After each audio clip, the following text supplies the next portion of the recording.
Hello दोस्तों, नमस्कार।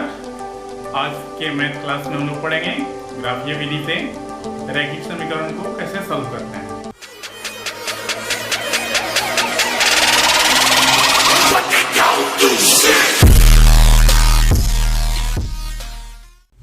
आइए शुरू करते हैं।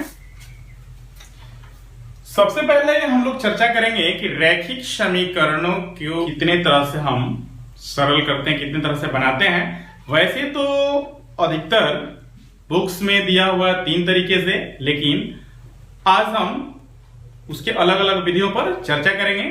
आइए देखते हैं।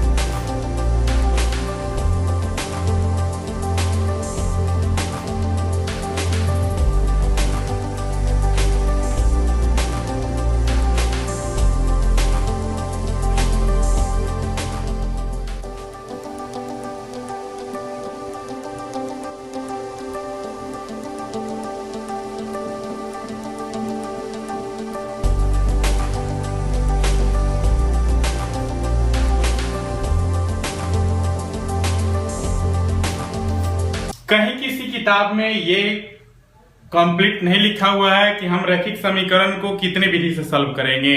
3 से करेंगे, 4 से करेंगे, 5 से करेंगे। हम इकट्ठा करके आपको बता रहे हैं कि कितने तरीके से उसको हम सॉल्व करेंगे। हर एक विधि को एक ही सीट में मैं आपको कंप्लीट बता रहा हूं। उसके बाद अलग अलग पार्ट करके उसका हम अध्ययन करेंगे। सबसे पहला है आलेखीय विधि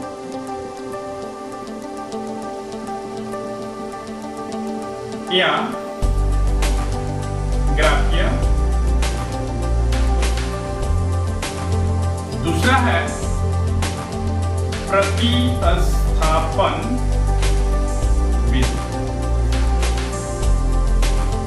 तीसरा है तुलनात्मक विधि। चौथा लुप्तीकरण या विलोपन विधि।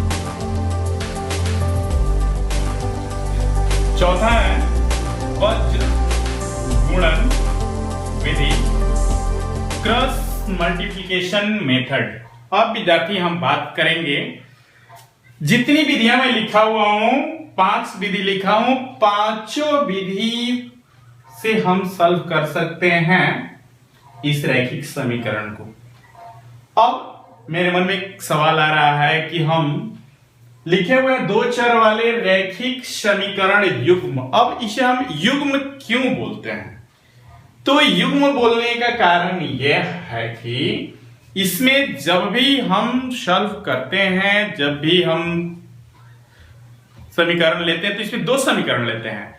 जिसको 2 लेते हैं तो हम हिंदी में बोलते हैं उसको जोड़ा और इंग्लिश में बोलते हैं पेयर। इसलिए सरल हिंदी हुआ जोड़ा का युग्म। 2 समीकरण लेते हैं, इसलिए इसको हम रैखिक समीकरण युग्म बोलते हैं। अब इस रैखिक 2 चर वाले रैखिक समीकरण युग्म के प्रश्नों को सॉल्व करने के लिए 5 विधियां हैं।